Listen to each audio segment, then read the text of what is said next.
Kawan-kawan, kita ketemu lagi karena pada episode sebelumnya kita sudah membahas bagaimana Danantara mendapatkan penugasan untuk masuk ke sektor persampahan atau patut diduga mendapat penugasan untuk ikut mengakselerasi ya persampahan Indonesia. Yang kedua, kita tahu dan kita juga sudah singgung di episode sebelumnya bahwa TPA banyak yang penuh di berbagai kota dan di berbagai kabupaten. TPA menjadi pusat isu dan juga kita tidak bisa nafikan TPA pernah menghadapi beberapa insiden ya. Tidak hanya sekedar penuh bau, tapi juga ada beberapa kecelakaan yang menjadi perhatian secara nasional ya. Nah, terakhir kita juga di episode sebelumnya mengatakan bahwa Danantara memilih masuk untuk ke persampahan dengan isu baru yaitu pengolahan sampah menjadi energi listrik dan memilih TPA. Tentu kita akan ingin mengetahui mengapa TPA itu selalu menjadi bagian pusat perhatian. Kawan-kawan, kita tahu bahwa TPA sehari ini mengalami berbagai masalah tersebut. Memang tingkat pemilahan kita di hulu sangat rendah. Jadi semua sampah yang dikumpulkan itu patut diduga bahkan terjadi hampir seluruhnya 60% lah ya kalau kita mau persen-persenan itu dibawa ke TPA. Ketidakdisiplinan di hulu itu juga apa-apa semua ditumpukan kepada TPA.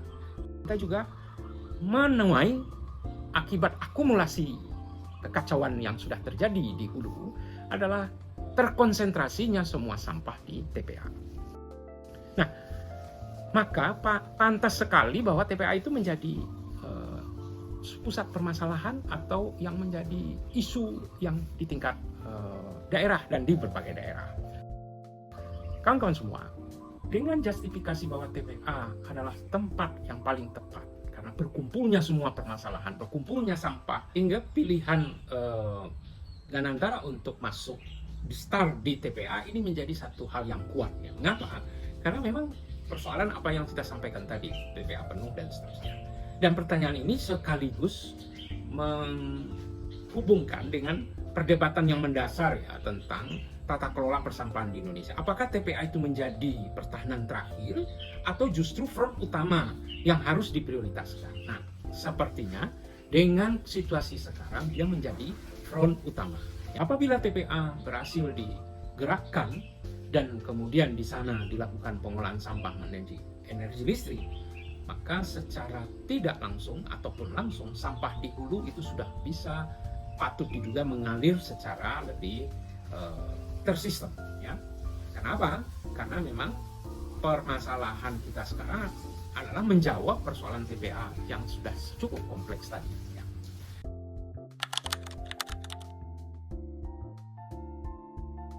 Apabila Danantara masuk, sudah cukupkah kalkulasinya? Kalkulasi ini tentu pasti menyangkut apakah rasio antara investasi yang ditanam dengan pengembalian investasinya nanti, jangka waktu, dan kemudian benefit maupun profitnya sekaligus ya. Kita akan berprasangka positif di sini bahwa selain penugasan, kalkulasi bisnis itu sudah dilakukan ya. Meskipun kita tahu karakteristik persampahan itu atau investasi di persampahan itu membutuhkan modal yang cukup besar, bahkan mulai kapital intensif ya, agak padat modal, tetapi juga kita tahu persis pengembaliannya juga tidak bisa cepat sebagaimana di jenis investasi lainnya. Nah, perbedaan inilah yang menyebabkan negara menjembataninya atau pemerintah menjembataninya dengan meluncurkan Danantara dan pengolahan sampah menjadi energi listrik. Jadi kerangkanya sudah semakin jelas ya. Kawan-kawan semua, ketika Danantara sudah mau masuk dan mengambil tanggung jawab ini, ya, tentu saja ini menjadi kabar baik bagi semua kita. Pelaku, kemudian pengambil kebijakan, dan juga masyarakat. Persoalannya sekarang adalah ketika Danantara sudah mengambil peran itu, apa yang bisa dilakukan oleh pemerintah daerah dan benefit apa yang bisa dimanfaatkan mulai saat sekarang oleh masyarakat. Kita mulai dengan peran pemerintah. Peran pemerintah tentu tidak bisa dengan masuknya Danantara, terus pemerintah akan mengurangi portofolio perannya di sini. Tidak. Peran pemerintah daerah adalah memastikan semua kebutuhan dan semua proses yang terjadi berjalan lebih cepat. Di sini ada proses pengaturan, pembinaan, dan pengawasan. Pengaturan memastikan sumber sampah itu terkoneksi secara baik dan terkumpul, dan memang ada kewajiban pemerintah daerah untuk menyediakan volume tertentu sampah, ya. Nah, ini memang sesuatu yang harus dicermati dan juga harus dilakukan secara baik. Kita tahu bahwa selama ini pengumpulan itu dilakukan oleh pemerintah, ya. Pemerintah daerah melakukan pengumpulan, tetapi tidak semua sampah masuk ke dalam sistem karena keterbatasan pemerintah daerah, baik sarananya, sistem yang dipakai, dan kemudian juga bagaimana sampah tersebut setelah bertumpuk tidak mampu diolah secara disiplin untuk menjadi produk, katakanlah. Ada sebagian daerah yang mampu, tapi itu pun tidak kontinu. Dengan kehadiran model pengolahan sampah menjadi energi listrik, diharapkan yang dimulai dari kota-kota besar terlebih dahulu, kota-kota metropolitan, maka bisa menjadi model untuk bergeraknya setiap subsistem sampai dengan pemrosesan akhir di TPA. Itu yang pertama. Yang kedua, pelaku-pelaku sampah informal juga mulai bisa melakukan posisi atau mereposisi diri mereka untuk bisa memastikan nilai tambah yang ada, yang pernah mereka jalankan dan mereka nikmati, itu masuk ke dalam sistem, ke dalam satu sistem yang lebih terakselerasi. Karena sampah yang diterima di TPA ada yang sudah terpilah, ada yang belum terpilah. Jadi tidak ada alasan bahwa UMKM akan terganggu, yang ada hanya mereposisi saja, ya. Karena kebutuhan sampah yang besar per hari dengan katakanlah contohnya 1.000 ton per hari, sedangkan di kota-kota besar tersebut lebih dari 1.000 ton, itu menyebabkan UMKM yang sudah eksis di sana tetap bisa berperan, ya. Tetapi sampah mulai tersistem, sampah masuk ke dalam sebuah sistem yang ajak gitu, ya, yang fix, sehingga semua bisa mengkalkulasikannya, melakukan penyesuaian dengan lebih tersistem pula. Yang ketiga adalah pemerintah selain mengatur, membina hal-hal yang dampak terjadi kebijakan baru tentang pengolahan sampah menjadi energi listrik, tentu ada. Pemerintah juga harus mewaspadai dan memitigasi perubahan-perubahan itu agar bisa berjalan sesuai apa yang diinginkan.